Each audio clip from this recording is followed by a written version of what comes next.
आपका मीम्स काफी वायरल होते हैं। किससे प्यार है आपको? फ्रेंड है, मेरे गर्लफ्रेंड। क्या नाम है उसका? नाम तो नहीं लूंगा गुरुजी। I am sorry, Babu. क्यों शर्म आ रही है नाम लेने में? नहीं नहीं, फिर पता लग जाएगा ना। बड़ों का नाम नहीं लिया जाता। हाँ जी। आप कहीं भी खोलोगे, कोई भी सोशल मीडिया खोलोगे तो मीम्स काफी ज्यादा वायरल होते हैं और उसमें ऐसे ऐसे मीम भी आते हैं जो कि फनी होते हैं, कुछ कुछ कंट्रोवर्शियल टाइप के होते हैं। तो आप उन मीम्स को जब देखते हैं तो आप इनके बारे में मतलब क्या सोचते हैं? आपको मजा आता है या फिर गुस्सा आता है, क्या होता है? जो घर से निकाल देते हैं बेटा बेटी, वो माताएं हैं। और 30,000 लगभग 30,000 लोग यहाँ नित्य प्रसाद पाते हैं। यहाँ की रसोई में कोई भी आओ, सबको पेट भर भोजन मिलता है। आपका एक वीडियो काफ़ी ज़्यादा वायरल हुआ था कि आप एक लग्जरी कार में घूम रहे थे, फिर आपके एक प्राइवेट जेट वाला भी वीडियो शायद वायरल हुआ है। काफ़ी सारे लोग बोलते हैं ना हमने भूत को देखा ना भगवान को देखा। तो भगवान है या नहीं? तलाक वाला सीन है, डिवोर्स। अभी जैसे बहुत सारे बड़े बड़े क्रिकेटर लोगों का भी हो रहा है। हार्दिक पांड्या हो गया, अभी युजवेंद्र चहल के बारे में चल रहा है कि उसका भी तलाक होने को है। ये क्यों हो रहा है? मतलब क्या कमी हो रहा है? कहीं पे कुछ ऐसा हो रहा है? महाराज जी, अभी जैसे महाकुंभ चल रहा है, उसके बारे में थोड़ा सा बताइए। जैसे अभी के यूथ को बहुत कोई पता ही नहीं कि महाकुंभ ये जो है क्या स्पेशल है इसमें। नमस्कार दोस्तों, आप सभी का एक नए पॉडकास्ट के एपिसोड पे स्वागत है। तो आज हमारे साथ जो है वो है अनिरुद्ध आचार्य जी महाराज। महाराज जी, आपका बहुत बहुत धन्यवाद हमारे चैनल पर आने के लिए। और सबसे पहले तो आपको राधे राधे। राधे राधे, जय श्रीमन्नारायण। तो महाराज जी के जो है फेम तो बहुत है, इनके कथा प्रवचन वो तो अलग बात है, लेकिन सोशल मीडिया पे भी महाराज जी काफ़ी ज़्यादा फेमस है। आप लोगों को पता ही होगा, आप इंस्टाग्राम खोलो, फेसबुक खोलो, यूट्यूब खोलो, जहाँ भी खोलो महाराज जी आपको हर तरफ नजर आएंगे। तो आज महाराज जी से हम लोग काफ़ी सारे बातें करेंगे। जैसे मैंने काफ़ी सारे प्रश्न जो है नोट किया है, साथ ही मैंने इंस्टाग्राम पे महाराज जी डाला हुआ था एक स्टोरी कि आप लोग अगर कोई प्रश्न है तो आप लोग भी पूछ सकते हैं। तो काफ़ी सारे उसमें से भी प्रश्न आए हैं, तो सब कुछ हम लोग आज डिस्कस करेंगे। तो चलिए, पहला प्रश्न महाराज जी ये है, प्रश्न नहीं है ये, एक तरह से जो है मेन हॉट टॉपिक एक तरह से इस पॉडकास्ट का। आपका मीम्स काफ़ी वायरल होते हैं। आप कहीं भी खोलोगे, कोई भी सोशल मीडिया खोलोगे तो मीम्स काफ़ी ज़्यादा वायरल होते हैं और उसमें ऐसे ऐसे मीम भी आते हैं जो कि फ़नी होते हैं, कुछ कुछ कंट्रोवर्शियल टाइप के होते हैं। तो आप उन मीम्स को जब देखते हैं तो आप इनके बारे में मतलब क्या सोचते हैं? आपको मज़ा आता है या फिर गुस्सा आता है, क्या होता है? ये गुस्सा क्यों आएगा? गुस्सा आने का सवाल ही नहीं है। जिंदगी में बिंदास एंजॉय करना चाहिए, आनंद लेना चाहिए हर चीज का। जी महाराज। लोग सवाल करते हैं, वो भी एंजॉय करते हैं, आनंद लेते हैं सवाल का, हम भी आनंद लेते हैं जवाब का। जी। जीवन मिला है प्रसन्नता के लिए, गुस्सा होने के लिए नहीं। इसलिए आपके हर प्रश्न पर हमें प्रसन्नता होगी, ना कि गुस्सा। बिल्कुल महाराज। महाराज जी, थोड़ा सा अपने बारे में आप बताओगे, जैसे बचपन आपका कैसे रहा, आप इस लाइन पे कैसे आए साधु वाधु बनने का? नहीं, साधु तो आप भी बन सकते हैं। साधु का मतलब है जिसने अपने मन को साध लिया। जी महाराज। यदि आप अपने मन को कंट्रोल कर लें, अपने वश में कर लें, हर बुराई से अपने मन को हटा लें, तो आप साधु हैं। साधु का अर्थ ये नहीं कि आप केवल कपड़ा बदलें और बड़ी दाढ़ी बाल हो जाए तो आप साधु कहलाएं। जी। साधना में लगे हैं आप, ईश्वर की प्राप्ति में लगे हैं आप, और मन को साध लिया है आपने। साध लिया मीन्स कंट्रोल कर लिया, आपका मन आपके वश में है, वही है साधु। तो ये साधु आप भी हो सकते हैं, ये भी हो सकते हैं, हम भी हो सकते हैं, कोई भी हो सकता है। तो बचपन मेरा संतों की सेवा में गुजरा, भगवान के मंदिर में पूजा करते गुजरा, गैया चराते गुजरा। तो वही गायों की सेवा, साधु की सेवा और भगवान की सेवा करते करते करते करते भगवान ने वही रास्ता पकड़ा दिया जी। सेवा का। तो आज गौरी गोपाल आश्रम में 290 वृद्ध माताएं रहती हैं। 290 जो घर से निकाल देते हैं बेटा बेटियां, वो माताएं हैं। और 30,000 लगभग 30,000 लोग यहाँ नित्य प्रसाद पाते हैं। यहाँ की रसोई में कोई भी आओ, सबको पेट भर भोजन मिलता है। आपने जैसा कि महाराज जी कहा कि अभी बच्चे जैसे अपने माँ बाप को बहुत कोई छोड़ देते हैं तो वो लोग यहाँ पे रहते हैं, तो इस पे आपका क्या विचार? मतलब ऐसा जो अभी का यूथ, अभी का जनरेशन ये कर रहा है, अपने माता पिता को छोड़ दे रहे हैं। अपने माँ बाप को लोग इसलिए छोड़ दे रहे हैं क्योंकि आज हमारी जो शिक्षा है वो बहुत अच्छी नहीं है। शिक्षा में संस्कार ही नहीं है। जी महाराज। यदि संस्कार वाली शिक्षा होती तो आज भला बेटा अपने माँ बाप के उपकार को क्यों भूलता। यदि माँ बाप के एहसान को भुलाया गया है तो सिर्फ इसलिए कि आपने माँ बाप का ऋण चुकाया नहीं, आपने संस्कार नहीं प्राप्त किए, केवल शिक्षा पाई है। शिक्षा भी कौन सी? पेट भरने की शिक्षा। कमाओ, पेट भरो।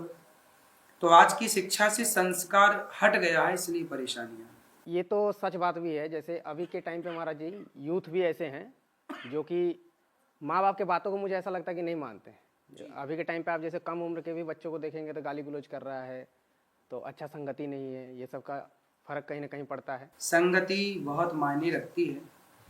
यदि हम संगति बचपन से ही अच्छी प्राप्त करते, अच्छी संगति में रहते, तो ये स्थितियां ही पैदा ना होती। अब महाराज जी ये है कि सोशल मीडिया पे एक बहुत ज़्यादा ये बात उठता है आपके ऊपर में, या फिर कोई भी आपके जैसे जो भी साधु वगैरह है, कि जैसे आप बोलते हैं, आप लोग बताते हैं कि मोह माया से दूर होना चाहिए, अपने लिए सिर्फ काम नहीं करना चाहिए। लेकिन आपका एक वीडियो काफ़ी ज़्यादा वायरल हुआ था कि आप एक लग्जरी कार में घूम रहे थे, फिर आपके एक प्राइवेट जेट वाला भी वीडियो शायद वायरल हुआ है। तो प्राइवेट जेट तो आप दिला दो, हमें एक लग्जरी कार भी दिला दो। भाई ये बताओ, जब हम आपके यहाँ जाएंगे, आप बुलाओगे हमें, तो कार की व्यवस्था आप ही करोगे कि नहीं? बिल्कुल। फिर तो वो जो कारें होती हैं, वो यजमान जो बुलाते हैं, वो उनकी गाड़ियों में हम बैठते हैं। लोगों को ऐसा लगता है ये महाराज जी की है। इस कंफ्यूजन में समाज है, तो हम क्या करें? हमारे पास तो अल्टो है, आप चल के देख लो, स्विफ्ट है। फिर तो ये गाड़ियां हैं। आपके घर में हम आएंगे तो आप ना बिठाओगे अपनी गाड़ी में हमें? बिल्कुल महाराज। तो वो गाड़ियां लोगों की होती हैं, जिसके यहाँ जाते हैं कथा सुनाने। अब हेलीकॉप्टर में हमें कोई, हम फ्लाइट में भी बैठते हैं, तो आप क्या ये मान लोगे कि फ्लाइट में महाराज जी की? हेलीकॉप्टर में तो हम बैठते हैं क्योंकि हमें जाना होता है, लोग कराते हैं। आप हमें बुलाओगे कि महाराज जी 1 घंटे के लिए आप आओ, तो व्यवस्था कौन करेगा? हम करेंगे। हाँ, तो फिर आप हेलीकॉप्टर भेजो, चाहे गाड़ी भेजो, चाहे साइकिल भेजो, वो आपकी है ना दिक्कत। मतलब जो वीडियो वायरल लोगों का है, लेकिन अब समाज को अब ये समझाना भी पड़ रहा है। अगर मेरे अनुसार तो ऐसा है कि अगर आपके पास अगर लग्जरी कार है भी, अगर आपके पास अगर होती या फिर है, तो उसमें मतलब इसका कोई मतलब ही नहीं है किसका? कि जैसे मोह माया से नहीं रहना चाहिए। मतलब आपका मैंने ये प्रश्न किया था कि आप लोग बता दो मोह माया से दूर रहना चाहिए, लेकिन साधु लोग बोलते हैं कि खुद ही तो लग्जरी कार में घूम रहा है, सब कुछ ले रहा है। मोह माया से दूर रहना चाहिए कौन कहता है? कब के लिए कहा जाता है? किस परिस्थिति के लिए कहा जाता है? जी। मोह माया से दूर रहना चाहिए।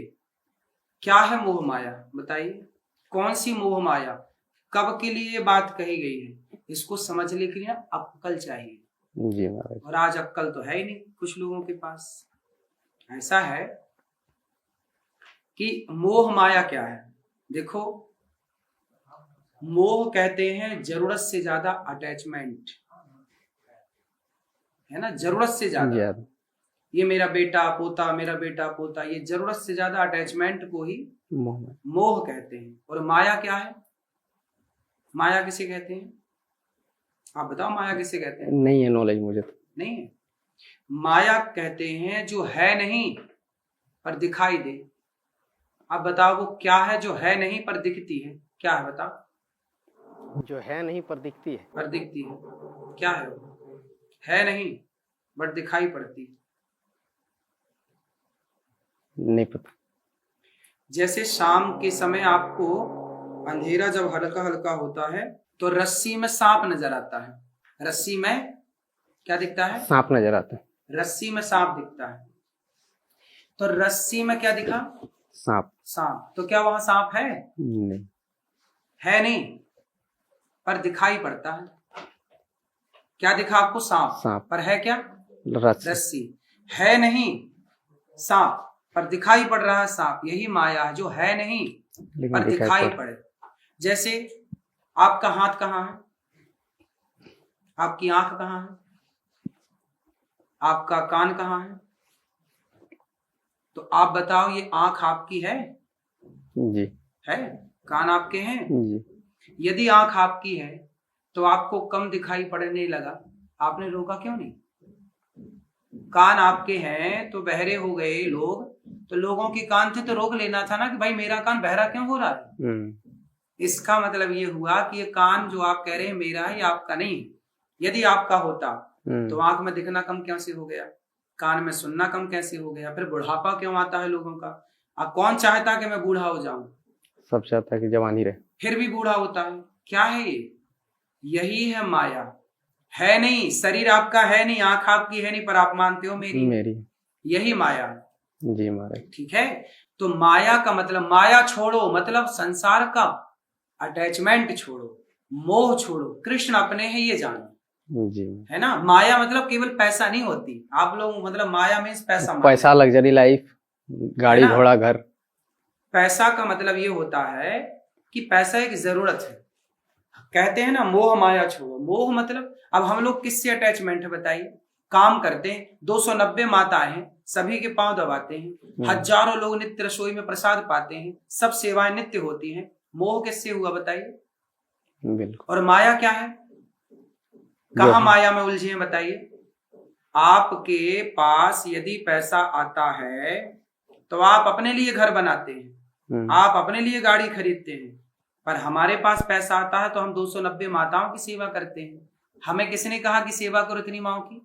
आप भी तो कर सकते थे ना, आपने क्यों नहीं की? हमने की, क्योंकि हमारे पास पैसा है तो हम उसका सदुपयोग करना चाहते हैं। और रही बात गाड़ियों की, तो गाड़ियों के आज माताएं बीमार पड़ती हैं तो गाड़ियों से ही तो हमें हॉस्पिटल भेजना पड़ता है।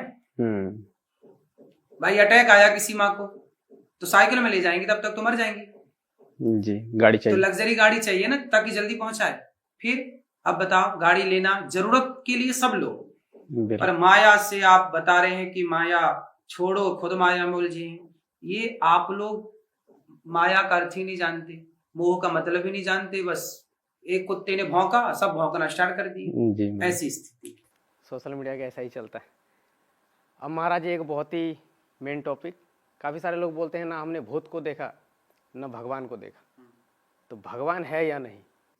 आप भगवान को मानते हैं कि नहीं? जी मानते हैं। भगवान है या नहीं, आपको क्या लगता है कि है कि नहीं?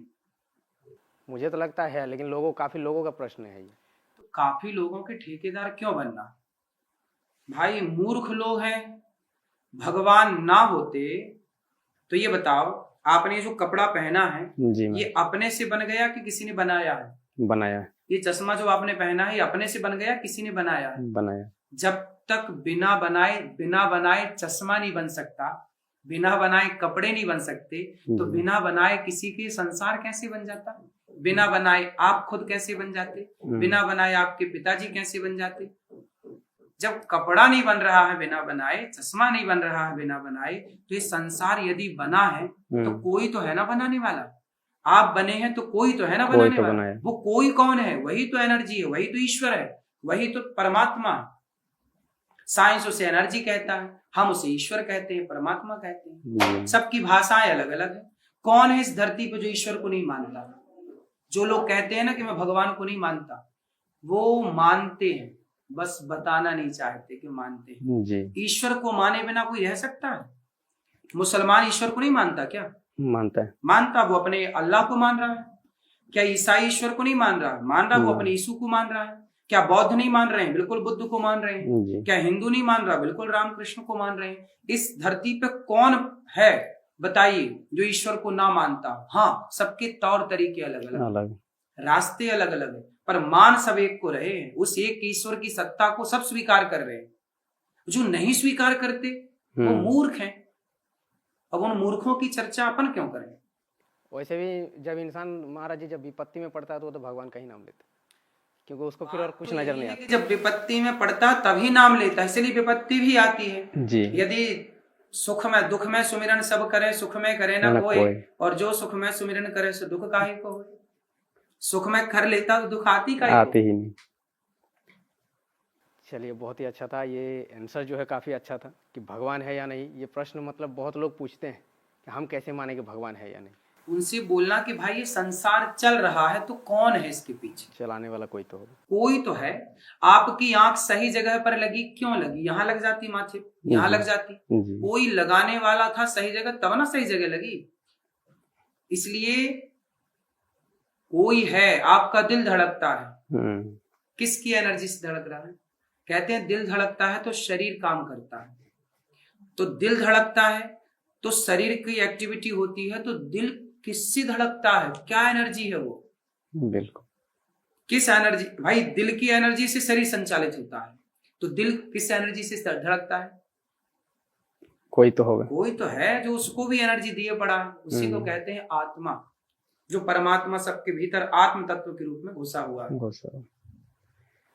महाराज जी आजकल जो है, अभी के टाइम पे आप भी देख रहे होंगे कि जो ये तलाक वाला सीन है, डिवोर्स, अभी जैसे बहुत सारे बड़े बड़े क्रिकेटर लोगों का भी हो रहा है, हार्दिक पांड्या हो गया, अभी युजवेंद्र चहल के बारे में चल रहा है कि उसका भी तलाक होने को है। ये क्यों हो रहा है, मतलब क्या कमी हो रहा है, कहीं पे कुछ तो ऐसा हो रहा होगा? आपकी शादी हो गई? जी, आपका क्या विचार है? अभी तो सब कुछ सही है, हमारे बेटी है 2 महीने की। ठीक है, भगवान करे अच्छा रहे। तलाक इसलिए होता है क्योंकि पुरुष और स्त्री एक दूसरे पर समर्पण नहीं कर पाते। यदि स्त्री समर्पण कर दे और पुरुष भी समर्पण कर दे, एक पति के सिवा कोई दूसरा ना हो और एक पत्नी के सिवा कोई दूसरा ना हो।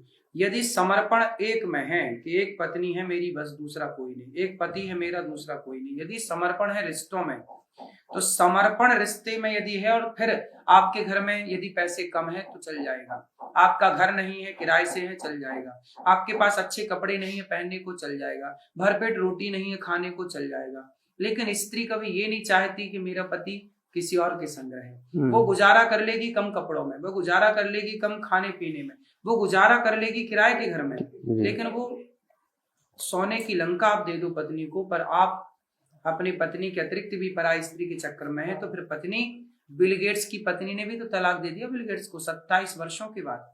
बिल गेट्स तो दुनिया का सबसे धनवान व्यक्ति है, इतना सारा धन है, वो तो एक देश खरीद सकता है एक दिन में, इतना पैसा है।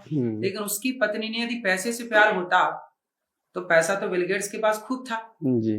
पत्नी ने तलाक क्यों दे दिया? क्योंकि एक स्त्री धन नहीं चाहती, पति को चाहती है, और पति को ऐसे चाहती है कि जैसे हमारा समर्पण आपके लिए है आपका भी हो। तो आजकल रिश्तों में समर्पण नहीं हो पाता।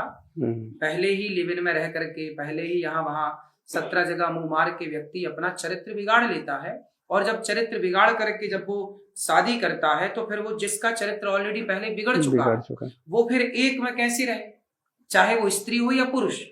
आजकल स्त्रियां भी, मतलब लड़कियां भी और लड़के भी लिव इन में रहते हैं, तो जो 17 जगह पहले रह चुके हैं लड़की या लड़का, तो फिर वो एक के साथ टिके कैसे? तो जब एक के साथ टिका नहीं तो फिर तलाक तो होना है। इसीलिए कहते हैं कि विवाह के पहले से ही अपने चरित्र को स्ट्रांग करिए।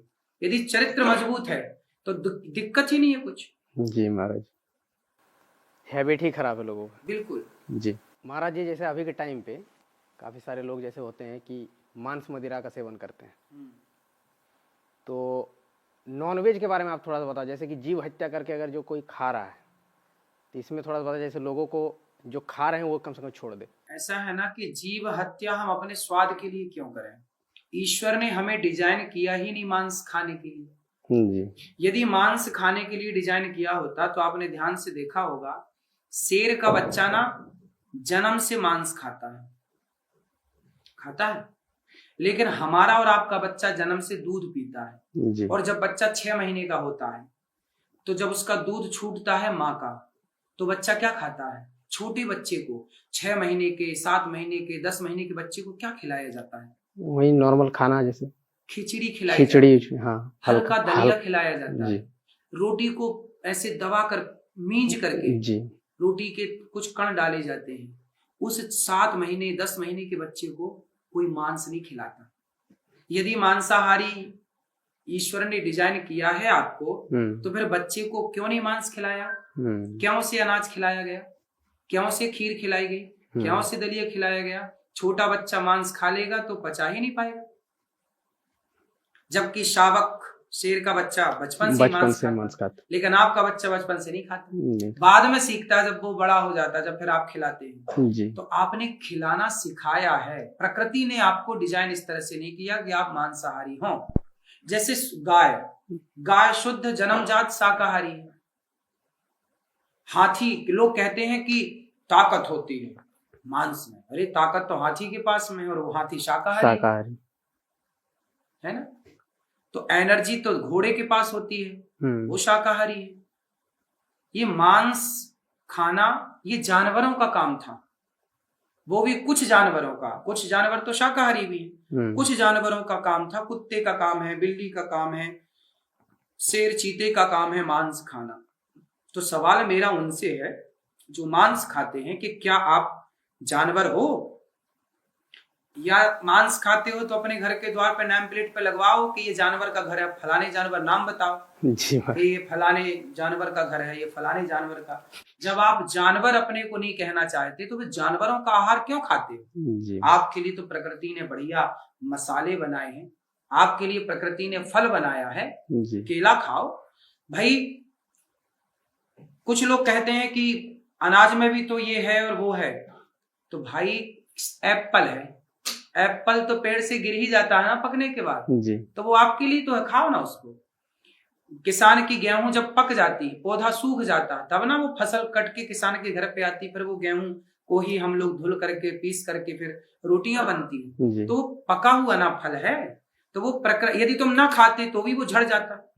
तो प्रकृति ने तुम्हारे लिए बनाया है, किसी की हत्या करना सही नहीं है, वो तो एक पाप भी है ना महाराज, किसी का बिल्कुल हत्या करना। महापाप है। जी महाराज, एक और प्रश्न ये है कि जैसे अभी बहुत सारा प्रश्न ये भी आया था कि ओवर थिंकिंग अभी के टाइम पे यूथ में, जनरेशन में बहुत ज़्यादा होता है। जैसे लाइफ में अगर कोई मेहनत कर रहा है, कुछ नहीं मिल रहा उन्हें, या फिर ज़िंदगी के बारे में मतलब सोचता बहुत ज़्यादा है कि हम कुछ कर पाए या नहीं कर पाए, किसी भी चीज़ को लेकर के ओवर थिंकिंग जैसे, तो उसमें कैसे बचे?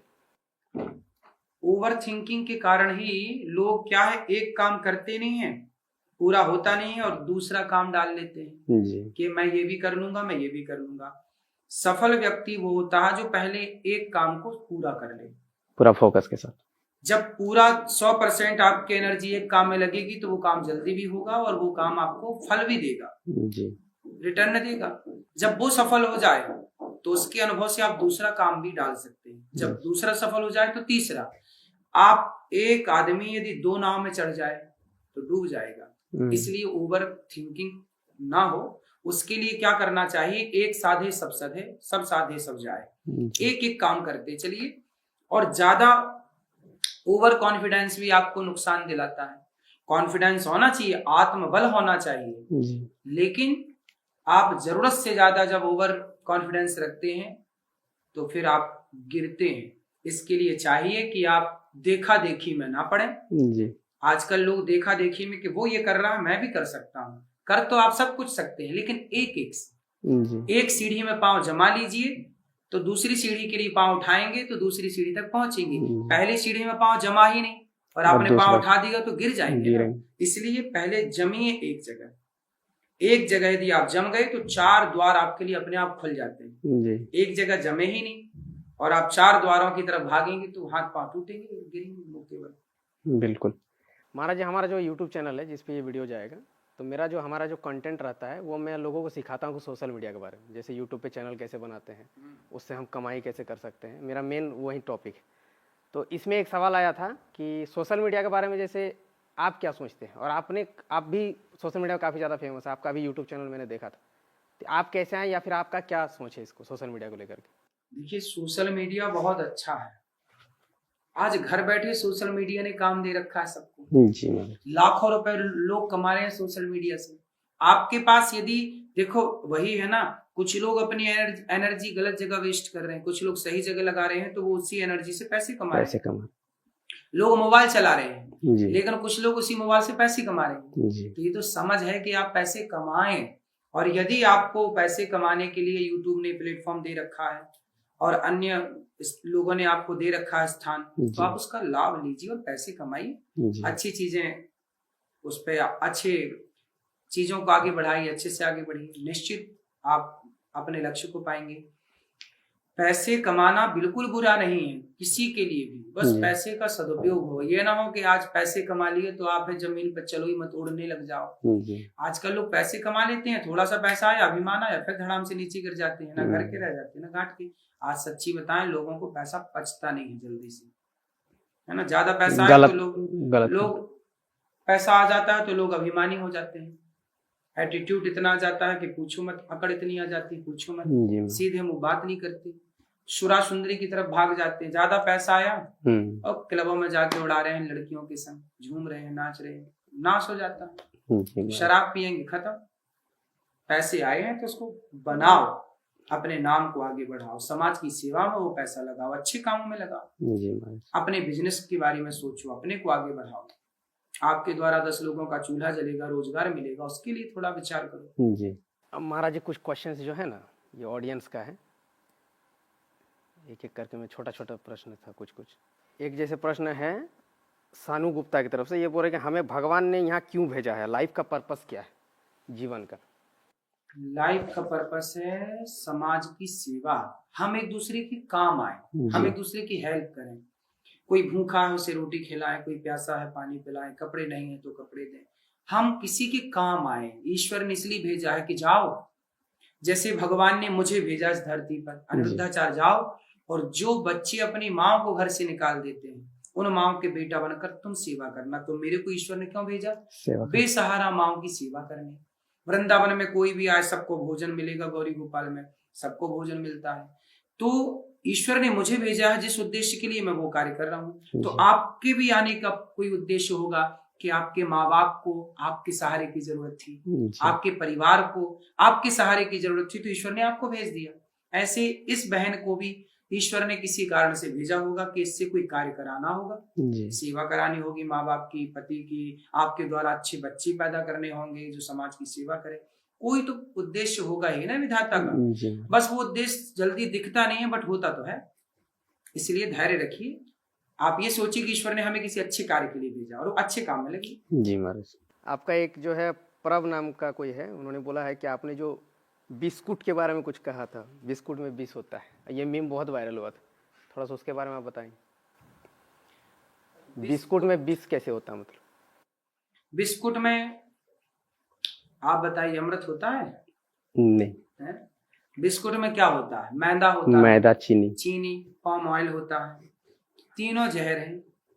चीनी अच्छी नहीं है, डॉक्टर मना करते हैं चीनी से बचो। शक्कर जी शुगर बढ़ाती है, नाना प्रकार की बीमारियां हो रही हैं आजकल। और मैदा, मैदा तो सबसे बड़ा विष है, जहर है। इसलिए मैदा डॉक्टर भी मना कर रहा है। इसलिए बिस्किट तो ये बिस्किट किट ही है ना, बिस्किट खाओगे तो समय के पहले मर जाओगे। इसलिए पहले के लोग 80, 90 और 100 साल तक जीते थे क्योंकि बिस्किट नहीं खाते थे। पहले के लोग अंकुरित अनाज खाते थे, गुड़ खाते थे, गुड़ खा के पानी पीते थे लोग सुबह। चना और गुड़ खाते थे। चने खाइए, गुड़ खाइए, सैलेड खाइए। पहले के लोग सब्जियां होती थी खेतों में, घरों में लोग जाके वो कच्ची सब्जियां खाते थे सलाद के रूप में। भरपेट रोटियां खाते थे, बढ़िया ऑर्गेनिक खेतियां थी पहले। तो लोग 100 साल जीते थे। आज भारत की औसत आयु 60 और 65 साल बची है। 70 साल अब कोई जा रहा है। 70 साल के पहले तय हो रहा है आदमी। क्यों? क्योंकि अब बिस्किट खाएंगे तो बिस तो काम करेगा जी। महाराज जी, अभी जैसे महाकुंभ चल रहा है उसके बारे में थोड़ा सा बताइए। जैसे अभी के यूथ को बहुत कोई को पता ही नहीं कि महाकुंभ ये जो है, तो क्या स्पेशल है इसमें या फिर कुछ? ये महाकुंभ जो है हर 12 वर्ष में एक बार आता है। जब समुद्र मंथन हुआ था तो समुद्र मंथन से अमृत निकला था जी। वो अमृत देवता भी पीना चाहते थे और दैत्य भी पीना चाहते थे। तो देवता और दैत्यों की छीना झपटी में अमृत की कुछ बूंदें गिर पड़ी जी। 4 जगह पर। तो 4 जगह कुंभ लगता है। उसमें एक नासिक है, एक हरिद्वार है, एक प्रयागराज जी है और उज्जैन है जी। ये 4 जगह में अभी 12 वर्षों के बाद एक बार यह महाकुंभ प्रयागराज जी में आया है जी। जिसमें कि कहा जाता है कि देवी देवता समस्त लोकों के देवता इस कुंभ में स्नान करने के लिए आते हैं। बृहस्पति जी का जब एक चक्कर पूरा होता है 12 वर्षों में, तब हमारे यहाँ एक कुंभ लगता है। हमारे यहाँ कुंभ एक वैज्ञानिक रहस्य है, साइंटिफिक कारण है, रीजन है। वो रीजन ये है कि हमारे यहाँ जब विज्ञान को ये नहीं पता था कि बृहस्पति का चक्कर 12 वर्ष का है, तब हमारे ऋषि मुनि जान गए कि 12 वर्ष का, तब ना कुंभ का एक 12 साल में एक सर्कल पूरा होता है, साइकिल पूरा होता है। तो हमारे जो तीज त्योहार हैं ये भी बहुत बड़े वैज्ञानिक हैं कि हमारे यहाँ देखिए जब 12 वर्ष का एक चक्कर पूरा बृहस्पति का हुआ तब हम लोग कुंभ नहाने चले। कितना साइंस भरा है हमारे त्योहारों में जी। तो अभी सबको जाना चाहिए कुंभ नहाने। बिल्कुल बिल्कुल जाना। बिल्कुल। महाराज जी, अंत में थोड़ा सा बात करके तो बहुत अच्छा लगा। अंत में थोड़ा सा ये बता दीजिए, जैसे अभी के जो भी यूथ है जो पढ़ाई लिखाई कर रहे हैं, स्टडी कर रहे हैं, या फिर कोई भी अपने लक्ष्य को पाने के लिए कुछ भी कर रहे हैं, उन लोगों के लिए थोड़ा सा मोटिवेशन, जैसे वो कैसे अपने सफल हो सकते हैं जीवन में। सारे लोग पढ़ाई तो करें पर पढ़ाई के साथ साथ अपने माँ बाप की सेवा करें, बड़ों का आदर करें। क्योंकि लड़कों के पास, युवाओं के पास ना, कहते ना जवानी अंधी होती है जी और अंधे के पास रास्ता नहीं होता। अच्छा, रास्ता किसके पास होता है? बुजुर्गों के पास। जी परंतु बुजुर्ग होते हैं लंगड़े, बुढ़ापा होता है लंगड़ा। उनके पास रास्ता तो है जी पर वो चल नहीं सकते क्योंकि बूढ़े हो गए हैं। जवानी के पास, जवानों के पास रास्ता तो है पर वो भी नहीं चल सकते क्योंकि अंधे हैं। जवानी अंधी, बुढ़ापा लंगड़ा। तो क्या करें? तो बोले अंधी जवानी को क्या करना चाहिए कि लंगड़े बुढ़ापे को कंधे पर बिठाना चाहिए। मतलब बूढ़ों की सलाह से आप चलेंगे, बड़ों के अनुभव से चलेंगे तो सफलता जरूर पाएंगे। जब बड़ों का अनुभव नहीं होता, क्योंकि जवानी ना अंधी होती, दिखता नहीं ना कुछ, लेकिन बूढ़ों के पास अनुभव होता है। यदि बूढ़ों के अनुभव से चलोगे तो लक्ष्य जरूर मिलेगा। और आजकल के जवान बूढ़ों की बात नहीं सुनते, बूढ़ों का सम्मान नहीं करते, बूढ़ों का आदर नहीं करते। बूढ़ों को सोचते हैं तुम तो अनपढ़ हो, गंवार हो, तुम्हें क्या आता है। तुम्हें क्या आता। इसी चक्कर में वो ठोकर खाते हैं, गिरते हैं, डिप्रेशन में चले जाते हैं। जी चलिए, बहुत ही अच्छा लगा महाराज जी। राधे राधे। और पॉडकास्ट आप लोग अगर अच्छा लगा है तो लाइक करें, शेयर करें, सब्सक्राइब करें। मिलते किसी नेक्स्ट एपिसोड पे। तब तक के लिए जय हिंद, वंदे मातरम, बाय बाय।